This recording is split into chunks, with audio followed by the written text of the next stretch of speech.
حضور اقدس صلی اللہ علیہ وسلم کے پاس ایک غریب شخص حاضر خدمت ہوا اور عرض کرنے لگا، یا رسول اللہ صلی اللہ علیہ وسلم، میرا ہاتھ بہت تنگ ہے، میں بہت غریب ہوں۔ میں تو سمجھ بیٹھا تھا کہ حضور اقدس صلی اللہ علیہ وسلم اور اللہ تعالیٰ کی اطاعت کروں گا اور میں امیر مالدار ہو جاؤں گا، لیکن میں تو پہلے سے زیادہ غریب ہو گیا ہوں۔ یا رسول اللہ صلی اللہ علیہ وسلم، اطاعت آپ کی کرتا ہوں اور اللہ کی، مجھے بے دین طعنہ مارتے ہیں کہ تو اللہ اور اس کے رسول کی اطاعت گزار بن چکا ہے، پھر بھی تو غریب ہے، تیرے گھر میں فاقے ہیں، بلکہ 3 سے 4 دن تک روٹی نہیں پکتی۔ تو اپنے نبی کے پاس جا اور دعا کرواؤ تاکہ تمہاری تنگ دستی اور غربت ختم ہو جائے۔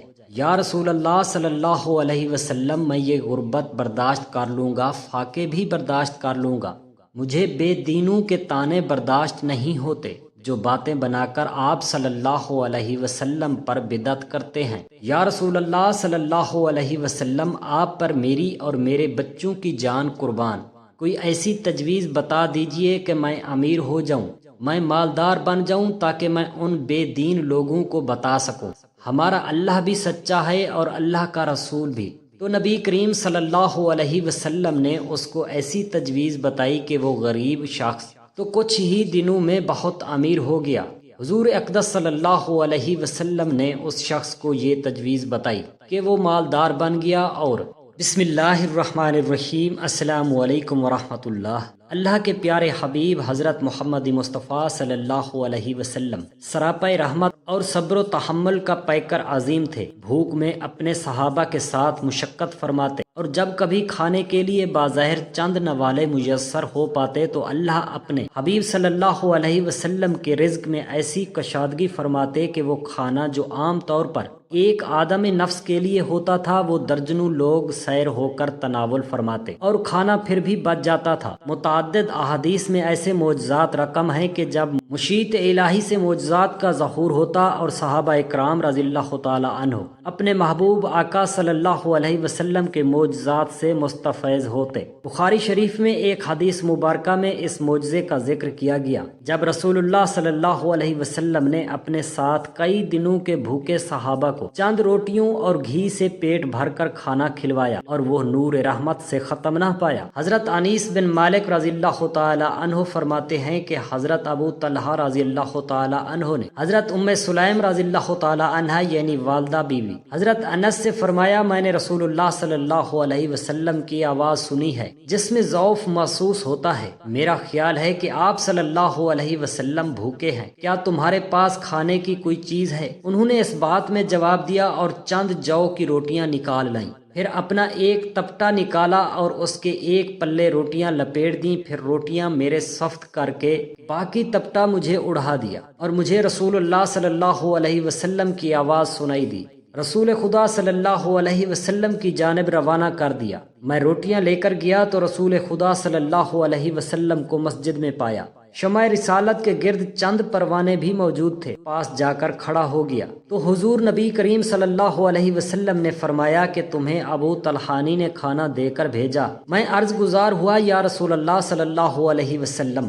آپ نے اپنے ساتھیوں سے فرمایا کھڑے ہو جاؤ، پھر آپ صلی اللہ علیہ وسلم چل پڑے۔ میں ان سے آگے چل دیا اور جا کر حضرت ابو طلحہ رضی اللہ تعالی عنہ کو بتا دیا۔ حضرت ابو طلحہ رضی اللہ تعالی عنہ نے فرمایا، اے ام سلیم، رسول خدا صلی اللہ علیہ وسلم لوگوں کو لے کر غریب خانے پر تشریف لا رہے ہیں اور ہمارے پاس انہیں کھلانے کے لیے کچھ بھی نہیں ہے۔ عرض گزار ہوئیں، اللہ اور اس کا رسول صلی اللہ علیہ وسلم ہی بہتر جانتے ہیں۔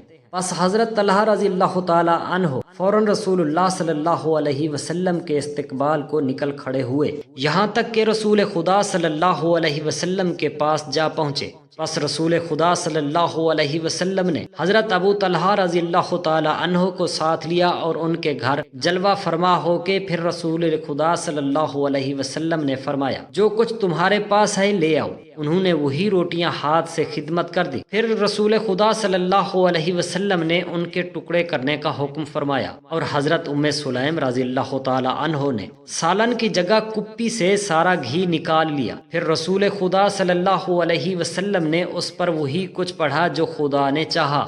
پھر فرمایا کہ 10 آدمیوں کو کھانے کے لیے بلا لو۔ آپ صلی اللہ علیہ وسلم نے پھر فرما دیا 10 آدمی کھانے کے لیے اور بلا لو۔ چنانچہ وہ بھی سیر ہو کر چلے گئے۔ پھر 10 آدمیوں کو کھانے کے لیے اور بلا لو، بس انہیں بلایا گیا، وہ بھی شکم سیر ہو کر کھا چکے اور چلے گئے۔ پھر 10 آدمیوں کو بلانے کے لیے فرمایا گیا اور اسی طرح جملہ حضرات نے شکم سیر ہو کر کھانا کھا لیا۔ جملہ مہمان 70 یا 80 افراد تھے۔ حضرت عائشہ صدیقہ رضی اللہ تعالی عنہا فرماتی ہیں حضرت محمد مصطفیٰ صلی اللہ علیہ وآلہ وصحبہ وسلم گھر میں تشریف لائے اور ایک روٹی کا ٹکڑا زمین پر پڑا ہوا دیکھا۔ آپ صلی اللہ علیہ وسلم نے اس کو اٹھایا، صاف کیا اور کھا لیا۔ نبی کریم صلی اللہ علیہ وسلم نے حضرت عائشہ رضی اللہ تعالی عنہا کو فرمایا اچھی چیز کا احتراز کیا کرو، روٹی جب کسی سے بھاگتی ہے تو لوٹ کر نہیں آتی۔ اچھی چیز سے یہ بھی مراد ہے کہ اللہ کی دی ہوئی دوسری اشیاء کی بھی قدر کیا کرو،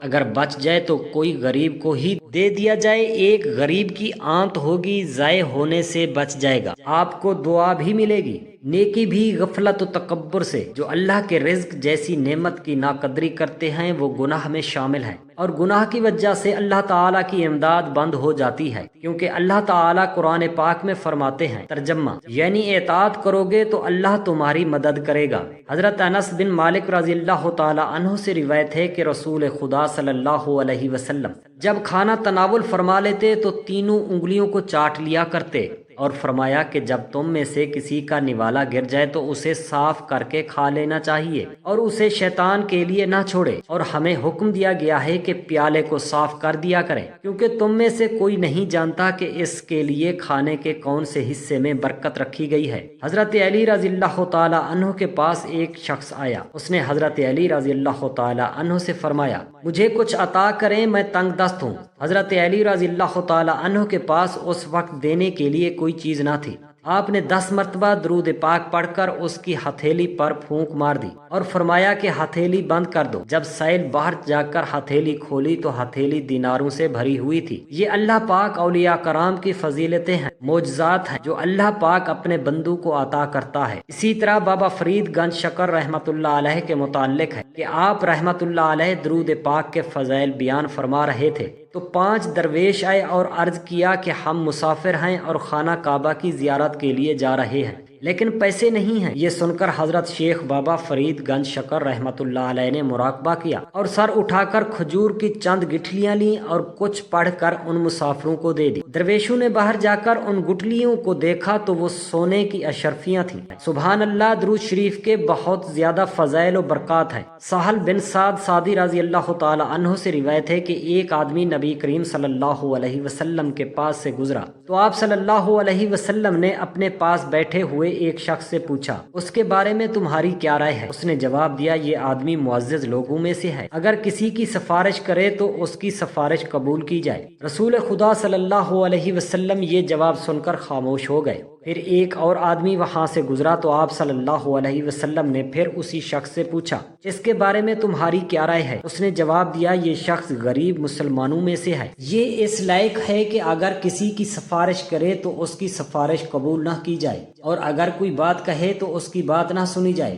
رسول کریم صلی اللہ علیہ وسلم نے یہ سنا تو فرمایا یہ فقیر شخص اس پہلے شخص جسے دنیا بھر کے لوگوں سے بہتر ہے۔ مفہوم حدیث، نبی صلی اللہ علیہ وسلم کے پاس 2 آدمیوں کا گزر ہوا، ان میں سے ایک کا تعلق معزز لوگوں سے تھا جس کا ان میں اثر و رسوخ تھا۔ وہ ایسا شخص تھا کہ اگر کہیں پیغام نکاح بھیجتا تو اس کا پیغام قبول کیا جاتا اور اگر کوئی بات کہتا تو اس کی بات سنی جاتی، جبکہ دوسرا شخص اس کے بالکل برعکس تھا، اس کا تعلق کمزور مسلمانوں میں سے تھا جس کی کوئی حیثیت نہیں تھی، اگر وہ کہیں پیغام نکاح بھیجتا تو اسے قبول نہ کیا جاتا، اگر کوئی سفارش کرتا تو اس کی سفارش قبول نہ کی جاتی اور اگر کوئی بات کہتا تو اس کی بات نہ سنی جاتی۔ نبی کریم صلی اللہ علیہ وآلہ وسلم نے فرمایا یہ غریب شخص اس پہلے شخص جیسے زمین بھر کے لوگوں سے بہتر ہے، یہ شخص اللہ کے نزدیک اس شخص جیسے دنیا بھر کے لوگوں سے بہتر ہے جو اپنی قوم میں جاہ و منزلت رکھتا ہے، کیونکہ اللہ سبحانہ و تعالی حسب و نسب، مال و دولت، شکل و صورت، لباس، سواری اور گھر بار کو نہیں دیکھتا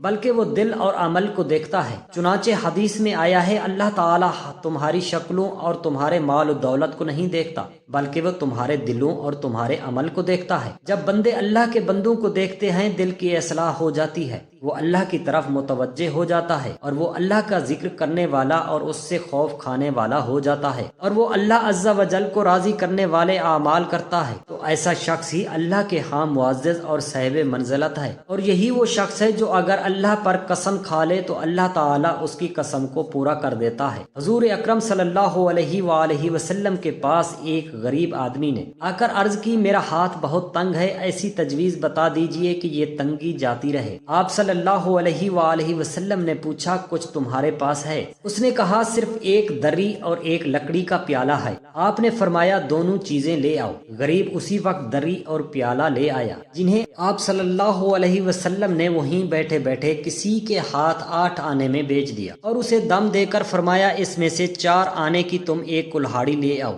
اور 4 آنے کا آٹا آج کے لیے گھر میں دے آؤ۔ تھوڑی دیر میں جب وہ آٹا گھر پہنچا کر اور کلہاڑی لے کر آپ صلی اللہ علیہ وسلم کی خدمت اقدس میں دوبارہ حاضر ہوا تو آپ صلی اللہ علیہ وسلم نے اپنے ہاتھ سے اس میں لکڑی کا دستہ لگا دیا اور فرمایا جاؤ جنگل میں جا کر اس سے لکڑیاں کاٹ لایا کرو اور انہیں بیچ کر گھر کا خرچ چلایا کرو، 15 دن بعد پھر آنا اور ہمیں اپنا حال سنا جانا۔ غریب نے 15 دن آگے گھر کا خرچ چلا کر اس وقت میرے پاس 2 روپے موجود ہیں۔ آپ صلی اللہ علیہ وسلم بہت خوش ہوئے اور وہ شخص تھوڑے عرصے میں خوشحال ہو گیا۔ اللہ تعالی ہمیں حضور اقدس صلی اللہ علیہ وآلہ وصحبہ وسلم کی مبارک سنت پر بہتر عمل کرنے کی توفیق عطا فرمائے، آمین یا رب العالمین۔ جزاک اللہ خیرا کثیرا۔